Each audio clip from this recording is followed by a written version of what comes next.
कल्पना कीजिए, चारों ओर अथाह समुद्र, लहरों की गर्जना और देवताओं व असुरों के बीच एक बड़ा निर्णय। एक समय की बात है जब देवता अपनी शक्तियां खो चुके थे और असुर दिन ब दिन बलवान होते जा रहे थे। तब सभी देवता भगवान विष्णु के पास पहुंचे।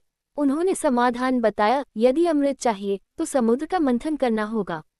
बस फिर क्या था, शुरू हुआ महान समुद्र मंथन। मंद्राचल पर्वत को मथानी बनाया गया और वासुकी नाग को रस्सी, एक ओर देवता दूसरी ओर असुर, और शुरू हुआ मंथन।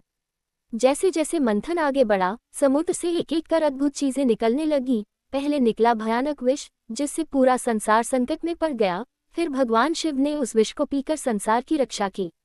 इसके बाद निकले चंद्रमा, कामधेनु, कल्पवृक्ष और कई दिव्य रत्न। लेकिन असली चमत्कार तो अभी बाकी था। अचानक समुद्र से एक तेजस्वी प्रकाश फैलने लगा। चारों ओर एक दिव्य आभा छा गई, जैसे स्वयं सुख और समृद्धि उतर रही हो। और उसी प्रकाश से प्रकट हुई माता लक्ष्मी। उनकी सुंदरता अद्भुत थी, हाथों में कमल, चेहरे पर दिव्य मुस्कान और उनके चरणों से बरसती हुई समृद्धि। देवता और असुर दोनों ही उन्हें देखकर मंत्रमुग्ध हो गए। हर कोई चाहता था कि माता लक्ष्मी उनके साथ रहें। लेकिन माता लक्ष्मी केवल सुंदरता नहीं, बल्कि सत्य और धर्म की प्रतीक थी। उन्होंने चारों ओर देखा और मन ही मन विचार किया, मैं उसी के पास जाऊंगी जो धर्म का पालन करता है, जो सच्चा है, जो संसार का कल्याण करता है।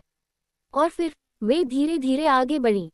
सबकी नजरें उन पर टिकी थीं और अंत में उन्होंने अपना निर्णय लिया। उन्होंने वरमाला उठाए और उसे पहनाया भगवान विष्णु को, क्योंकि वे ही थे जो संसार का पालन करते हैं, जो सच्चाई और धर्म के मार्ग पर चलते हैं।